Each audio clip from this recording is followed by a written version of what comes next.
It was during the reign of King George III that the American colonies fought and won their independence from Great Britain.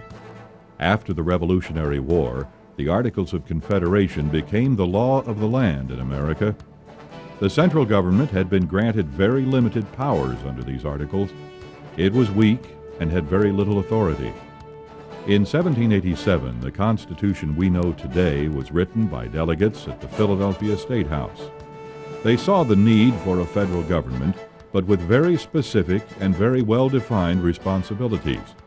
They created a balanced central government, dividing powers among three main branches: the legislative, the judicial, and the executive. The head of the executive branch is the President of the United States.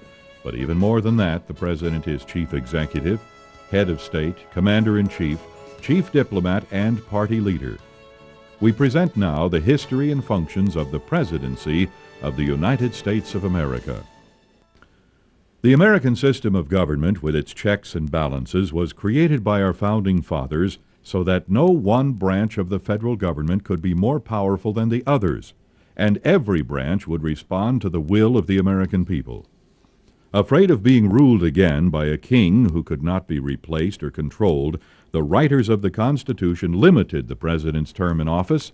Every 4 years, the people have the right to keep or remove the president. The 22nd Amendment to the Constitution in 1951 limited the number of times a person could be elected to 2 full terms. Under the Constitution, the President is granted a wide range of powers. The President serves as Commander-in-Chief of the Armed Forces. The President appoints the head of each executive department, who in turn is expected to report on the state of their department. The President can grant reprieves or pardons for crimes. The President can make treaties with the approval of the Senate, and the President can appoint Supreme Court justices, ambassadors, and other officials with the approval of the Senate.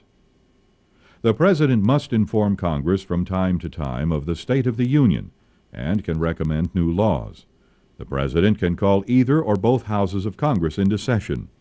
The President can receive ambassadors and other representatives of foreign countries, and he sees to it that the laws of the United States are enforced. The President commissions all officers of the United States. The Constitution requires the President be at least 35 years of age. He must be born in the United States and have lived in the U.S. for at least 14 years. The same requirements apply to the Vice President. The President and Vice President are not elected directly by the public, but by a system known as the Electoral College. Presidential electors meet after the national election and cast ballots for the President and Vice President. Each state is granted the same number of electors as it has senators and representatives combined. The Founding Fathers assumed that electors 12 noon on the 20th of January following the year of his election. Before he can begin his term in office, he must take the following oath. I do solemnly swear or affirm that I will faithfully execute the office of the President of the United States, and will, to the best of my ability, preserve, protect, and defend the Constitution of the United States. Once in office, the President chooses a cabinet, a group of presidential advisors composed currently of the heads or secretaries of the 14 government departments. They are the Department of State, the Interior, Labor, Agriculture, Commerce, Defense, Education, Energy, Health.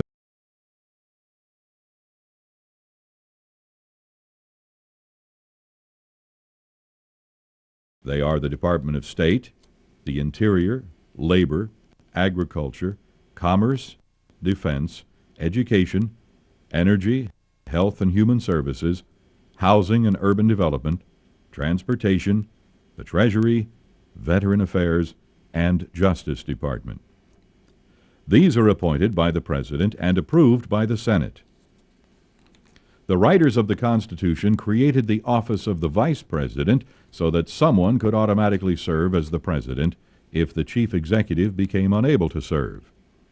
The Constitution gives the Vice President only 2 duties: to be President of the Senate, where he can only vote to break a tie, and to help decide when the President is unable to perform his duties of office.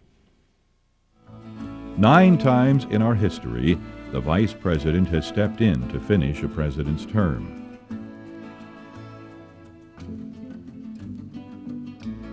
Eight of them completed the terms of presidents who have died. 1, Gerald Ford, became president when Richard Nixon resigned the office in 1974. In the event that the president and vice president both die or leave office during their term, under the Presidential Succession Act, the next person in line to become president would be the Speaker of the House, followed by the President pro tem of the Senate. The next people in line would be members of the President's cabinet, beginning with the Secretary of State. As of today, the Succession Act has never been used. One of the most powerful tools the Congress has to keep the President in check is the power to impeach. Congress can bring to trial a president suspected of serious misdeeds. Only one president, Andrew Johnson, was formally impeached. The House of Representatives impeached him in 1868, but he was acquitted at his trial before the Senate. The President, in turn, has a very effective tool to keep a check on the Congress. It's called the veto. By using his power of the veto, the President can stop a bill from becoming a law. It then goes back to Congress. To override his veto, Congress must have a 2/3 majority in favor of passage of the bill, and that majority vote can be very difficult to obtain. The President and his family live at 1600 Pennsylvania Avenue in Washington, D.C., a residence simply known as the White House. President Franklin Roosevelt, in one of his many fireside chats, said, "I never forget that I live in a house owned by all the American people and that I have been given their trust." All of our presidents, except George Washington, have lived here in the White House. He ended his service as chief executive and died before the federal government was moved from Philadelphia to the capital city named in his honor. The White House is a large 132-room mansion surrounded by 18 acres of parkland. The grounds are maintained by the National Park Service. It is here that the first family received dignitaries from all over the world. The President holds parties and receptions here in their honor. Through its halls are displayed a rich history in paintings and sculptures of the presidents. The President works in the Oval Office on the main floor of the White House. The family's living quarters are above. Over the past 200 years, there have been 42 presidents of the United States. Some were not very noticeable in their position. Many changed the course of American history. The first President of the United States, George Washington, was the commanding general of the victorious army in the Revolutionary War. He is often referred to as the father of our country. Washington presided at the Continental Congress of 1787 and in 1789 was unanimously elected president under the new Constitution. George Washington began his term in office on April 30th, 1789, and he served for 2 full terms. It was during his 8 years in office that a national bank was founded and national currency was first issued. The Bill of Rights was added to the Constitution. The presidential veto was established. Washington, as president, would set many precedents and traditions that would be followed by each of his successors. Refusing to seek a 3rd term as president, he retired from office in 1797. After he died in 1799, he was praised by Congress as first in war, first in peace, and first in the hearts of his countrymen. Our 3rd president, Thomas Jefferson, was elected to the high office by the House of Representatives in 1800, since there was a tie in the number of electoral votes between Jefferson and Aaron Burr. When Jefferson succeeded John Adams as president, it was one of the few times in modern history that a peaceful transfer of power from one political party to another had occurred.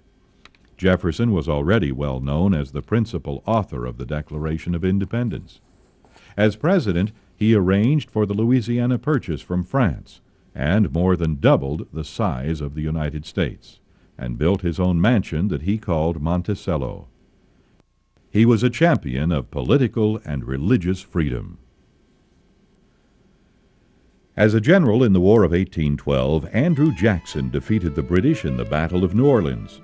As our 7th president, Jackson championed the rights of the common man and was often widely criticized for expanding the power of the presidency beyond what was customary at the time.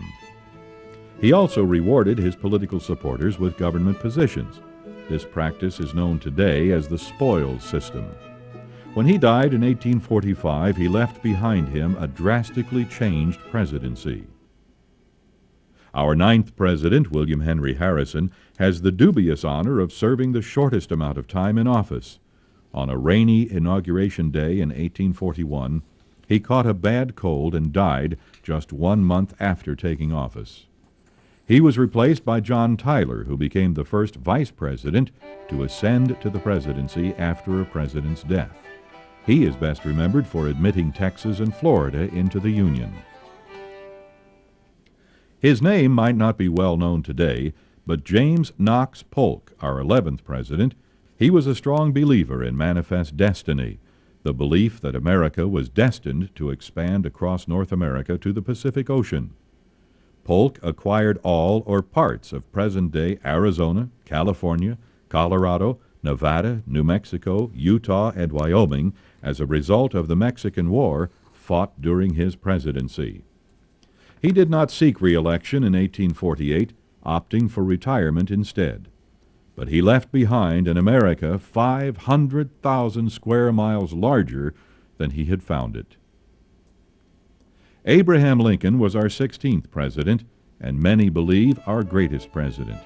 He rose from humble beginnings in Illinois to presiding over the United States during the Civil War. The Civil War began shortly after he took office in 1861. He was an exceptionally active commander-in-chief of the Army and Navy. In 1863, he issued his Emancipation Proclamation stating that slaves under the Confederacy were from then on and forever free.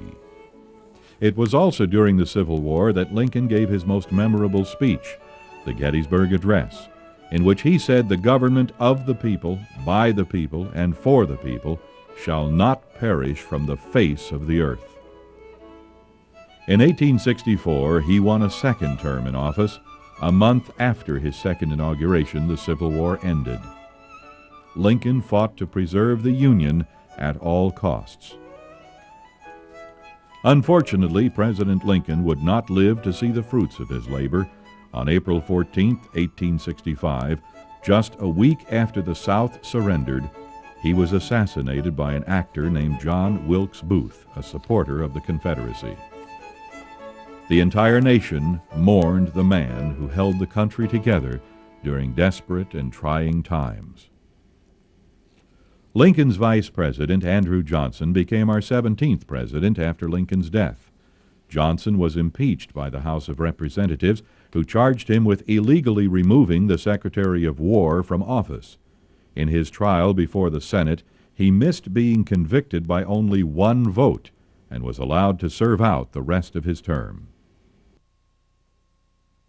Grover Cleveland has the distinction of being the only president to serve 2 non-consecutive terms. Cleveland is not only our 22nd president, but our 24th as well. His term